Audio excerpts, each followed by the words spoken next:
Welcome to the Net Zero Exchange, a series of discussions about how we transition to a net zero economy in the wake of the COVID-19 pandemic, curated by sustainable smart innovation specialists Cambium LLP. In the Net Zero Exchange, we hear from experts in business, economics, environment, technology, social justice and politics, as well as innovators with a potential climate change solution that can address the threat of climate change. Through these diverse points of view, we offer insights to providers and adopters of net zero carbon solutions that will enable all of us to achieve a net zero UK more quickly.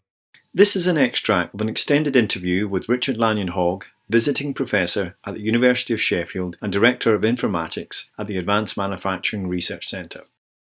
Richard, you mentioned briefly in the answer to the last question about potential impact on rare elements, plastics and water. But if I could perhaps just ask to say a little bit more about the sustainability implications of this sort of technology journey that we're on, and particularly around some of the aspects of rare earth elements. Yeah, sustainability implications. Well, the acceleration of technology, is it a force for good or is it a force for evil? And I realise I'm a little bit of an outlier here, John, but I feel that the whole sustainability of the IT industry and the digital transformation which we're now experiencing and witnessing is amplifying hard the law of unintended consequences.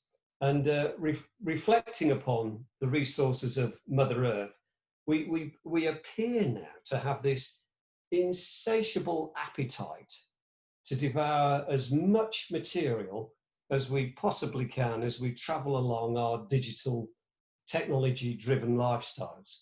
I mean, we're all familiar with the periodic table. And over the last 30 years or so, there has been an enormous call on Earth's resources. Interestingly enough, before 1990, only six elements were employed in the IT industry.